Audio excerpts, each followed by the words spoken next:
अर्श, अक्सर जब ये जो हमारी ऑडियंस है, जी। जब इंस्टाग्राम वगैरह पे मेरा इंटरेक्शन होता है तो कई टाइप के सवाल लोग पूछते हैं एंटिटीज के बारे में, अपने खुद के एक्सपीरियंसेस लोग शेयर करते हैं। इनफैक्ट मुझे याद है आपको तो काफी सारे लोग पर्सनल अपनी प्रॉब्लम्स वगैरह भी बताते हैं। बहुत Family। सारे ऐसे लोग होते हैं जी।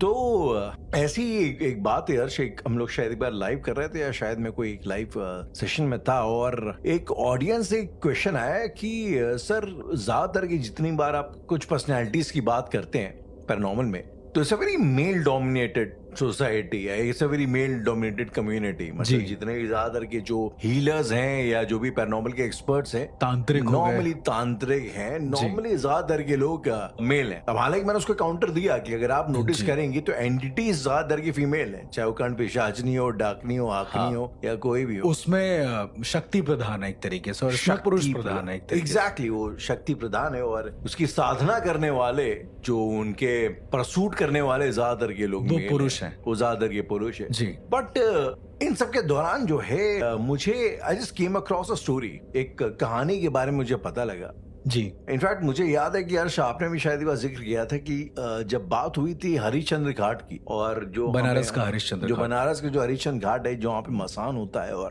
कैसे वहाँ पे जो है चिताएं होता 24 घंटे हर पल वहाँ पे कोई ना कोई चिता वगैरह चलती रहती है। और अब आप इमेजिन कर सकते हैं कि एक चांडाल का काम और एक मसान वाला जो चिताएं जलाता है, एक ऐसा रोल जिसमें आप इप्सो फैक्टो एक मर्द को ही इमेजिन करेंगे वो काम करते हुए। एग्जैक्टली मतलब मोस्टली हमारी सोसाइटी भी ऐसी है कि अगर कोई औरत वहां पर जाएगी भी तो उसको मना कर दिया जाएगा। जहां तक मैंने देखा है राहुल, बहुत सारी औरतों को अभी भी लोग मना करते हैं शमशान में जाने से। कुछ इक्का दुक्का को अब हमने देखा है, बहुत सारे क्या मतलब इन जनरल मुझे लगता है कि औरतों को मना ही किया जाता है शायद से शमशान जाने में। मतलब हमारे यहाँ कभी इसका एक दो लोगों ने मुझे लॉजिक भी ये दिया था कि अगर कोई औरत शमशान घाट जाती है जी, उसके बाल खुले होते हैं, बाल लंबे होते हैं, तो उस पर नेगेटिव एंटिटीज आ जाती है। पर मेरे हिसाब से ऐसा नहीं होना चाहिए। आई गेस जो इंसान गया है, जो इंसान से उसकी बहुत सारी भावनाएं जुड़ी हुई हैं, तो उसका भी हक है कि वो उसे जलते हुए देखे, इस दुनिया से जाते हुए देखे। अब इसमें मुझे लगता है कि शायद से हर्ष दो मत हो सकते हैं प्रॉब्ली हम लोग। ये शायद मेरा ऐसा मानना है कि I am not trying to be sexist, लेकिन आदमी जो होते हैं, जो मर्द होते हैं, शायद अपने इमोशंस को कंसील करने में, छुपाने में हम लोग पैदाइशी एक्सपर्ट होते हैं। वुमेन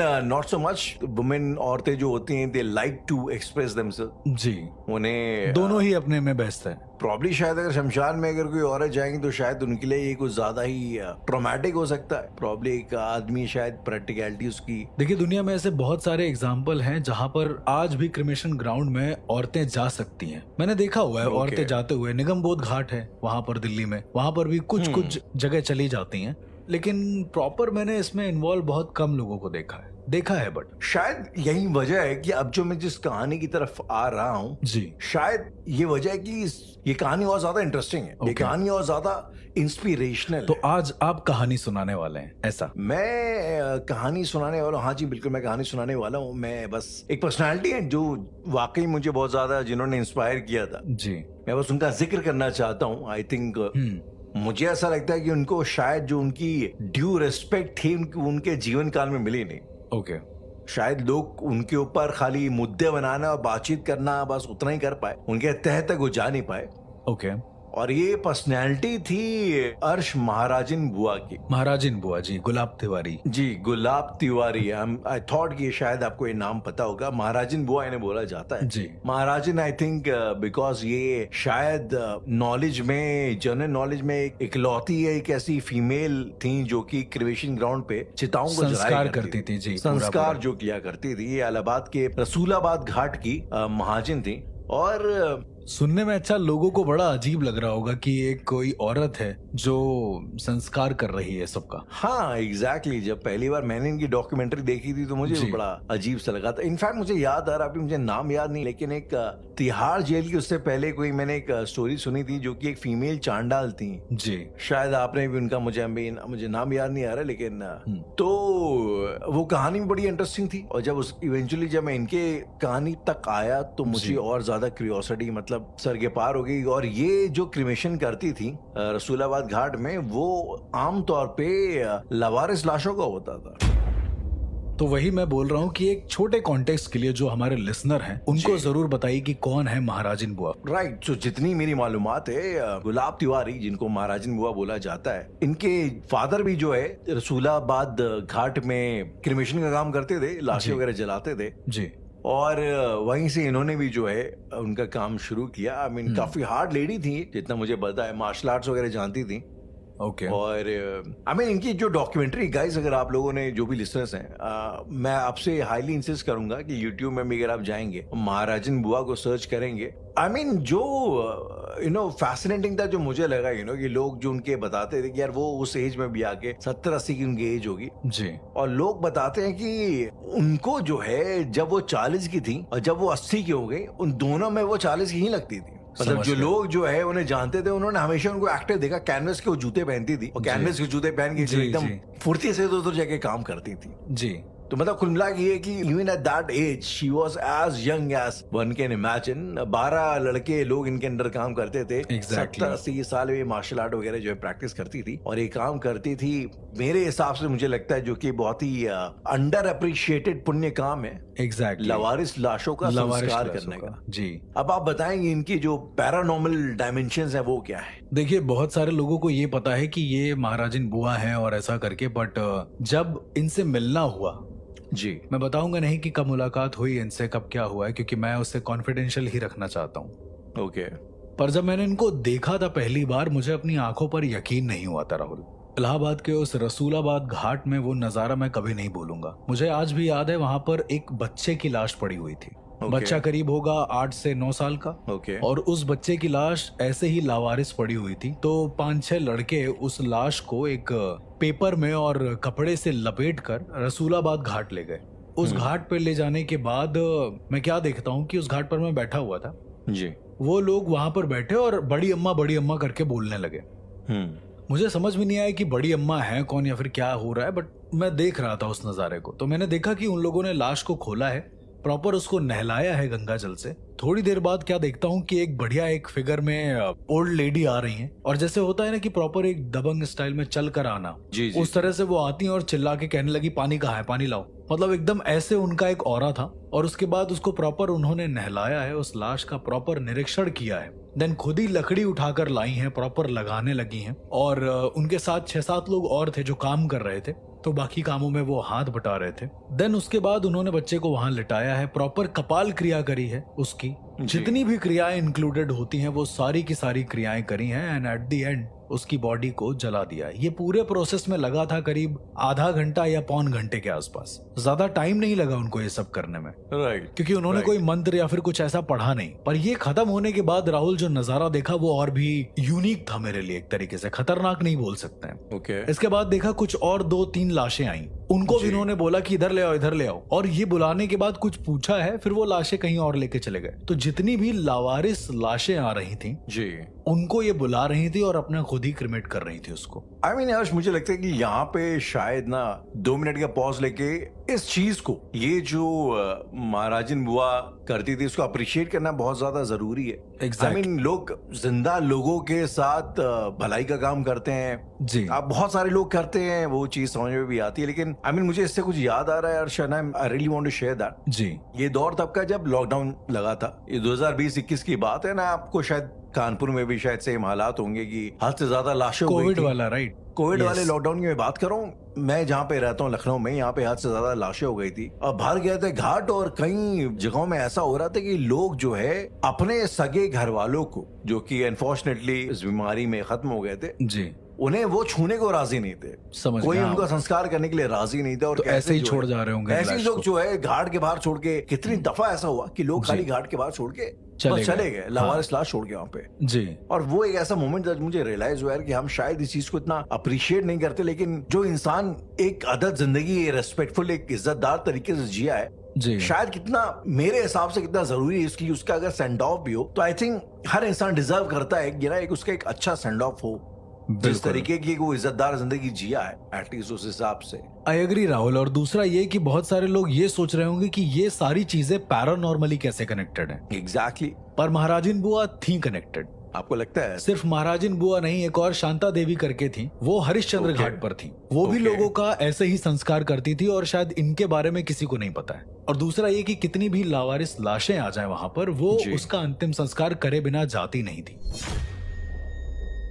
वो भले रात के 1 बजे हो, 2 बजे हो, वो शांता देवी जी। आती थी, प्रॉपर उसका अंतिम संस्कार करती थी वहां पर और चली जाती थी। मसान मचान का मंदिर है, बाबा भूतनाथ का मंदिर है, जी। उसी के ठीक पीछे का जो शमशान घाट है, वहीं पर वो पूरा ये काम करती थी। अच्छा, बाय द वे यश, इससे पहले कि हम लोग इस टॉपिक में आगे बढ़े, एक सवाल जो अक्सर जो मेरे दिमाग में चलता है कि जी।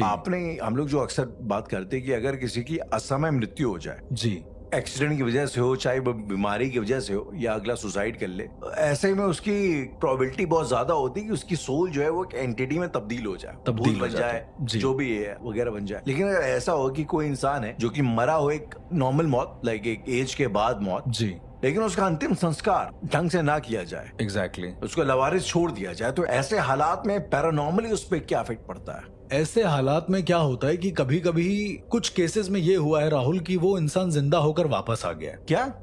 एग्जैक्टली। और उसके पीछे का साइंस ये था कि उस इंसान को वैसे ही छोड़ दिया गया है लावारिस। ओके। कुछ दिनों बाद, अब चूंकि लावारिस छोड़ दिया गया है तो जाहिर सी बात है कि उनकी फैमिली में वो इंसान उनको चाहिए नहीं था, तो वो इंसान जिंदा होकर कई बार लोगों को इधर उधर दिखा है, कई Okay. बार बैठा हुआ दिखा है किसी के साथ, लेकिन वो जिंदा कैसे हुआ ये किसी को नहीं पता। उसको याद नहीं कि उसका परिवार क्या है, यानी कि उसकी बॉडी पर किसी और आत्मा ने कब्जा कर लिया है। और यही एक रीजन होता है राहुल कि हम सब लोग अंतिम संस्कार के समय घी डालते हैं, उसके बाद तुलसी का पत्ता रखते हैं। जी। ये तो हो गई वो बात जब लाश का अंतिम संस्कार ना करो। जी। लेकिन राहुल जरा सोचिए उन लोगों के पास कितनी एनर्जी होती होगी जो अंतिम संस्कार करते हैं। हमने अभी तक सारी चीजों के बारे में बात कर ली है, जी। लेकिन जो चांडाल एक्चुअली होते हैं उनके पास क्या पावर्स होती हैं ये किसी को नहीं पता है। किस किस्म की पावर्स की बात हो रही है? जैसे कि बहुत सारे लोग हैं ऐसे जिनको जी। लगता है कि चांडाल बस ऐसे ही होते हैं, बट चांडाल अपनी एक श्रेणी होती है। ओके। उनको कभी बुरे सपने नहीं आते, उनको ये वरदान होता है चांडालों को। ये वरदान Okay. भगवान शिव ने दिया है स्वयं कि उनको कभी भी बुरे सपने नहीं आएंगे। फिलोसॉफी के तरीके से अगर देखा जाए तो बात कितनी लॉजिकल है कि अगर जो इंसान डेली बेसिस पे मौत को देख रहा है, तो आई थिंक उससे ज्यादा क्लैरिटी शायद किसी और के दिमाग में होगी नहीं। किसी उसको के पता दिमाग है में नहीं कि होगी, यही सच्चाई है। यही सच है और मैं डेली उसको देख भी रहा हूँ। अब जैसे महाराजिन बुआ की बात करी है, जी। जिनकी न जाने अनगिनत लाशों को उन्होंने जलाया है, जी। शांता देवी भी ऐसा ही करती थी। ओके। मेरी मुलाकात एक बार शांता देवी से हुई तो उन्होंने Okay. महाराजिन बुआ के बारे में बताया। ओके। हालांकि मैं उनको पहले देख चुका था, पर जी। फिर मैंने उनसे उनकी मनोदशा पूछी कि एक्चुअली आपको क्या बीतती है, तो उन्होंने बताया कि कुछ नहीं, मेरा तो बहुत नॉर्मल है और ऐसा। पर फिर मैंने जब उनसे सुपर नेचुरली ये सारी बात करी तो उन्होंने जी। कहा कि जब कोई लाश आती है जी। तो उस लाश का, लेट सपोज वो लाश है करीब 35 साल की, तो शांता जी। देवी और महाराजिन बुआ दोनों को उस लाश के ऊपर उसका यंगर सेल्फ दिखता है, मतलब एक बच्चे का रूप बैठा हुआ दिखता है। ऐसा उन्होंने बताया आपको? ऐसा शांता देवी ने मुझे बताया कि उनको और उनको दोनों को ये होता है कि जब वो एक लवारिस लाश देखती है उसके ऊपर उन्हें एक छोटा बच्चा दिखाई देता है। हाँ, और वो वही होता है आदमी जो इंसान मर गया होता है, अच्छा, उसी का एक बाल स्वरूप? उसी का बाल स्वरूप होता है। और एक मंदिर होता है छोटा सा, बेताली Okay. माता का मंदिर होता है। ओके। तो शांता देवी बताती हैं कि जब कोई लाश आती थी जी। तो वो उस बच्चे को पकड़ती थी, उस बच्चे के ऑरा को पकड़ती थी, उनका ये कहना था, ओके। और सीधा जाकर उसका सर माता के चरणों में रख देती थी। ओके। बेताली माता? जी, जो मंदिर बना है मसान नाथ के ठीक नीचे। जी। और उसके बाद जब उस बच्चे को देखती थी, उसकी आंखों में कंटिन्यू से घूरती थी, जी। तो अचानक से वो बच्चा रोने लगता था। ऐसा उनका प्रोसेस था। अब देखो, जो लोगों ने देखा है वो लोग मानते हैं, जिन्होंने नहीं देखा वो लोग कुछ भी कह दें वो नहीं मानेंगे। ये चीज सुपर नेचुरली है राहुल, पहले हमें ये चीज क्लियर होनी चाहिए। ओके। बच्चे की आंखों में वो देखती थी और उसके बाद वो बताती हैं कि उस बच्चे को लेकर नदी में वो फेंक देती थी, बहा देती थी, विसर्जित Okay. कर देती थी। ओके। देन उसके बाद का ये प्रोसेस होता था कि वो वापस आकर लाश को जलाती थी, पूरा अंतिम संस्कार करती थी। राइट। तो मैंने उनको पूछा कि आखिरकार ये क्या है कि एक छोटा बच्चा दिख रहा है और ऐसा करके। तब उन्होंने जो बताया राहुल, वो 99% मुझे लॉजिकल लगा, पैरानॉर्मली भी और नॉर्मली भी। ओके। तो उन्होंने कहा कि जब भी कोई मृत्यु होती है जी। तो उसकी जो कॉन्शियसनेस होती है वो उसकी बॉडी के ठीक बाहर होती है। Spirit Okay. सबसे ऊपर होती है, जो अनकॉन्शियस होता है। Okay. एक दायरा होता है। उन्होंने मुझे एक बच्चे का एग्जांपल दिया कि एक बच्चा गुनगुनाता है। क्या जी। गुनगुनाता है बता सकते हो? मैं बिल्कुल चुप हो गया, क्योंकि ना ये आपको पता है, ना साइंस को पता है, ना ही मुझे पता है। राइट। उन्होंने कहा कि वो अपनी जिंदगी के बारे में बता रहा होता है कि उसकी पिछली जिंदगी क्या थी।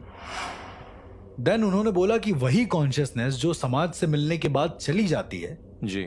मृत्यु आने पर वो कॉन्शियसनेस सबसे पहले होती है। इसीलिए एक बच्चे की श्रेणी और एक बूढ़े की श्रेणी में समानता दिखाई गई है। एक बूढ़ा भी बुदबुदाने लगता है जब उसकी मृत्यु या फिर एक काफी उम्र दराज हो जाता है, और एक बच्चा भी वही काम करता है। ओके। तो उन्होंने बताया कि उनको ये ताकत मिली है शायद ऊपर वाले के जरिए कि वो उस कॉन्शियसनेस को पकड़कर गंगा में विसर्जित करें, पुरानी वाली। जी। तब जाकर ये इस दुनिया से फ्री हो पाएंगे। तो उन्होंने बताया कि ये उनका एक छोटा सा प्रोसेस था। मैंने उनको बोला कि आप शमशान घाट में रहते हैं, आपको कई सारी आत्माएं, कई सारी चीजें दिखती होंगी, तो आप क्या करती हैं? कभी कोई ऐसा केस हुआ? उन्होंने कहा कि एक बार एक लाश आई और वो लाश के अंगूठे चिपके हुए थे आपस में, पैर के दोनों अंगूठे। मतलब यमपास से बंधे हुए थे? नहीं, पैर के अंगूठे बस ऐसी नॉर्मली चिपके हुए थे। उस लाश में इनको कोई कॉन्शियसनेस नहीं दिखी। ओके। अब मैं आपको डायरेक्ट बताता हूँ कि ऐसा क्यों हुआ, क्योंकि मुझे तो समझ में आ गया था जी। वो जो लाश थी राहुल, वो शव साधना के लिए यूज हुई लाश थी। किसी तांत्रिक ने शव साधना करके उस लाश को वहीं छोड़ दिया था, जिसको ये शांता देवी उठाकर लाई थी। ओके। तो ऐसा भी कहा जाता है राहुल कि जिस लाश के ऊपर हम शव साधना करते हैं या फिर कुछ ऐसा करते हैं, तांत्रिक क्रियाएं करते हैं, उसकी अपनी कोई कॉन्शियसनेस नहीं होती है, लेकिन उसकी बॉडी पर आत्माएं कब्जा करना चाहती हैं अलग अलग तरीके से। इसीलिए शांता देवी ने बोला कि जब उसकी लाश को वो जलाने की कोशिश कर रही थी जी, तो उनके पैर में 3 बार सुई लगी है, मतलब 3 बार कुछ चुभा है, और जमीन पर कुछ नहीं था। उनके पैर से खून निकला है, उन्होंने देखा है कि क्या है जी। थोड़ी देर बाद जब वो समझी हैं, तब उन्होंने उस लाश के पैर का अंगूठा काट लिया है। ओके। क्या समझी बेसिकली वो? अब मैं आपको बताता हूँ राहुल कि उन्होंने उस लाश के पैर का अंगूठा काटा क्यों। उसका रीजन ये था कि हमारे शरीर की ऊर्जाएं बाल और पैरों में होती हैं, तो उन्होंने क्या काम किया कि उनकी कॉन्शियसनेस या फिर किसी और स्पिरिट की कॉन्शियसनेस इसकी बॉडी में ना जा पाए, इसके लिए उस अंगूठे को ही काट दिया जहां से यमपाश जुड़ा होता है बेसिकली। तो क्या आपको लगता है अर्श कि किसी भी लाश को इस किस्म के भूत प्रेतों से बचाने के लिए प्रॉब्ली ये सेम चीज रिपीट करनी चाहिए, उनके अंगूठे काट? बिल्कुल नहीं। जिस लाश के ऊपर तांत्रिक क्रियाएं हुई हैं, ओके, उनके साथ ऐसा करना चाहिए। इनफैक्ट बहुत सारे ऐसे बुरे लोग होते हैं जो तंत्र मंत्र करते हैं, उनकी जब मृत्यु हो जाती है तो उस पर भी स्पिरिट्स कब्जा करने की कोशिश करती हैं। ऐसी लाशों का भी पैर का अंगूठा काट देना चाहिए, ऐसा कहा गया है। शांता देवी ने पैर का अंगूठा काटा, उसको गंगा जी में विसर्जित किया, और विसर्जित करने के बाद फिर उस बॉडी की उन्हें यंगर सेल्फ दिखी है। यानी ये साधना वगैरह की वजह से उस इंसान की कॉन्शियसनेस ब्लॉक हो गई थी उसकी बॉडी में, उसकी स्पिरिट इस दुनिया को छोड़कर जा ही नहीं पा रही थी। ओके। खैर ये तो हुई एक दिन की बात। जब मैं उसके बाद लगातार हरिश्चंद्र घाट जाने लगा तो मैंने उनसे कई सारे सवाल पूछे। मैंने उनको बोला कि कभी आपने किसी भूत को देखा है, प्रेत को देखा? मैं ऐसे अगर पूछता था तो वो हंसने लगती थी। एक दिन की बात है राहुल, मुंशी घाट से हरिश्चंद्र घाट जाते समय बीच में एक छोटा सा गैप पड़ता है। ओके। एक जगह पड़ती है। ओके। वहां पर मैंने देखा कि एक साधना चल रही है, और वो साधना किसी बच्चे के ऊपर साधना थी, एक बच्चे की लाश के ऊपर। शव साधना हो रही थी वहां पे? नहीं, वो कुछ और हो रहा था जो मुझे नहीं पता कि वो क्या हो रहा था। ओके। अब एक आम इंसान राहुल जरा सोचिए, वो कितना भी ज्यादा जिगरी क्यों ना हो, क्या वो उस साधना के बीच में खलल डालेगा? नो। जबकि रात के 3 बज रहे हो तो मुझे नहीं लगता कि कोई इंसान वहां जाना चाहेगा। बिल्कुल नहीं। पर उसी समय पे मैंने क्या देखा है कि शांता देवी आती हैं। आपने देखा है? हाँ, वो रास्ते में घाट में चलते चलते, और वो चिल्ला कर वो जो अघोरी बैठे होते हैं जी, उनसे कहती है कि यहाँ से निकल जाओ, गुस्से में। ओके। मतलब आप सोच रहे हैं वो उनकी वो परम अवस्था है कि वो अघोरियों से ऐसे बात कर रही हैं, और कहा है कि यहाँ से निकल जाओ वरना अच्छा नहीं होगा, और यहाँ पर ये सब मत करो, इसको यहीं छोड़ जाओ, हम इसको जलाएंगे। तो वो अघोरियों ने पहले सुना नहीं राहुल। उसके बाद जो मैंने सुना, उसके बाद मुझे कानों पर यकीन नहीं हुआ। शांता देवी ने बहुत तेज चिल्लाकर कुछ बोला है, और मैं आज तक उसे याद नहीं कर पाया हूँ कि उन्होंने बोला क्या था। ये उन्होंने अघोरियों को बोला था? जी, चिल्लाकर। और उसके बाद वो अघोरी वहां से चले गए। ओके। जाने के बाद उन्होंने लाश को उठाया और उसी लाश के साथ थोड़ी देर वक्त बिताया, मतलब जैसे वो जिंदा हो। उसको वो उन्होंने खिलाया प्रॉपर ऐसा करके। देन राहुल मैं क्या देखता हूँ कि मुझे हंसने की आवाज आती है बच्चे के। ओके। और ये मेरे लिए सबसे स्ट्रेंज था, क्योंकि वो बच्चा मर गया था, दिख भी रहा था कि वो बच्चा मरा हुआ है। इसके बाद राहुल उन्होंने लाश को जलाया और सारा क्रिमेट करके नॉर्मल वो बैठ गई। फिर मैंने जब उनसे पूछा कि ये बताइए कि मतलब आपको कभी कुछ दैविक एक्सपीरियंस हुआ है यहाँ पर? मैं उनसे ना बातें पूछ लिया करता था। Paranormal experience? जी। ओके। तो उन्होंने बोला कि रात को ना यहाँ पर खेल होता है, और ये बात उन्होंने बहुत सीरियस बोली। उन्होंने कहा कि अभी नरक चतुर्दशी आने वाली है। ये क्या होता है आज? तो ये बेसिकली काली माँ का इसमें पूजन होता है, जिसे काली पूजा भी बोलते हैं। ओके। नरक चतुर्दशी के नाम से बहुत फेमस है, बंगाल में बहुत मनाई जाती है। उसमें सिर्फ काली माँ का पूजन होता है। तो उन्होंने कहा कि नरक चतुर्दशी पर माँ का खेल होगा यहाँ पर। मुझे लगा कि कोई झांकी की बात कर रही हो जी। जब आपसे कोई ऐसे नॉर्मली कहेगा कि माता ऐसे करेंगे, तो आपको क्या लगेगा कि एक आम सी बात है। तो उन्होंने कहा कि ये आम इंसान नहीं देख सकते। मैंने कहा मतलब आम इंसान कैसे? समझे नहीं। उन्होंने फिर गुस्से में मुझसे कहा कि तुम्हें क्या पता कि खेल क्या होता है? जब वो भूतों को उनके सर से पकड़कर घसीट कर लेकर जाती हैं जी, शमशान में होते हुए, और फिर वो उनकी बॉडी पर खड़े होकर नाचती हैं, ऐसी माता है हमारी महाकाली। और राहुल, ये सुनकर मेरे रोंगटे खड़े हो गए थे, क्योंकि उनका एक्सप्लेन करने का तरीका बहुत अलग था। उन्होंने कहा कि वो न जाने हजारों भूतों प्रेतों के साथ एक नृत्य करती हैं शमशान के अंदर। उनका वो रुद्र रूप होता है कि वो सारी बुराइयों को मार सकती हैं, और हम उनके साधक हैं, हम उनकी पूजा करते हैं। तो उन्होंने माता को हमेशा अपना एक आइडल ही माना है। खैर, इसके बाद राहुल, ये तो बहुत नॉर्मल सी बात हो गई जब उन्होंने ये सारी चीजें बताई कि उनको दिखता है। उन्होंने बोला कि जो भी लाशें आती हैं, लावारिस लाशें, एक बहुत अद्भुत चीज बताई उन्होंने कि उस इंसान का सपना इन्हें एक दिन पहले ही आ जाता है। ओके। एक दिन पहले ही ये सपना आ जाता है कि मैं अब इस दुनिया से जाने वाला हूँ, which is hard to believe but almost impossible to believe. और ये आमतौर पे सच होता है कि उन्होंने जो रात को सपना देखा है, ये बंदा सेम वही होता है राहुल। और वो ये बता भी देती हैं कि इस लावारिस लाश की मौत हुई कैसे। एग्जैक्टली। तो शायद ये एक ऐसी चीज है जो मेरे दिमाग से बिल्कुल बाहर थी। अब राहुल, बहुत सारे लोग सोचेंगे कि इसमें गुप्त क्या है। एग्जैक्टली। पर जब मैंने अपने गुरु से ये बात पूछी थी, तो उन्होंने कहा कि ये दुनिया की 7 महाविद्याओं में से एक है। 10 महाविद्याएं होती हैं, तो उन्होंने कहा कि प्रारंभिक 7 महाविद्याएं जो होती हैं, उसमें से पहली गुप्त विद्या है ये। मैं समझा नहीं कि किस तरह से ये कहना चाह रहे हैं। फिर मेरे गुरु ने बताया कि भगवान शिव के गण है वीर बेताल लाल, ये पूरा एक नाम है। वो गण किसी इंसान को चुनते हैं ताकि वो लोगों की मदद कर पाए, ताकि वो लावारिस लाशों को सही से जला पाए, उनको एक परम ब्रह्म की श्रेणी में या फिर उनकी यात्रा आगे की ओर सफल कर पाए। राइट। पर वीर बेताल लाल का एक सीन ये होता है कि वो जिस इंसान की बॉडी में आते हैं, पूरी जिंदगी भर रहते हैं। उनका पोजीशन ऐसा होता है, और फिर उस इंसान का मकसद ही ये होता है कि किसी और इंसान की लाश को या फिर किसी और इंसान की स्पिरिट को एक जगह से दूसरी जगह सुरक्षित पहुंचाना।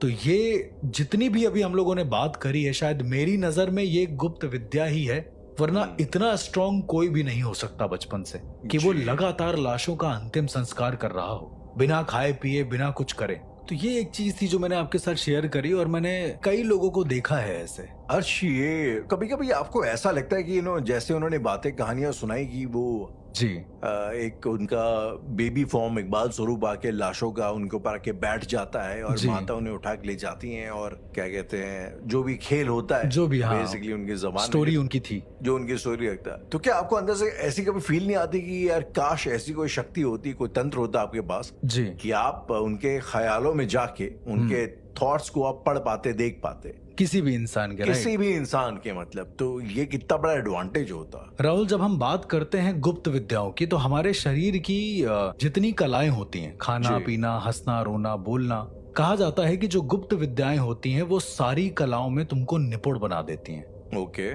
कुछ ऐसी भी गुप्त विद्याएं हैं हमारे प्राचीन ग्रंथों में राहुल, जिसमें आप सिर्फ जिंदा इंसान ही नहीं, आत्माओं के भी थॉट प्रोसेस को काबू में कर सकते हैं।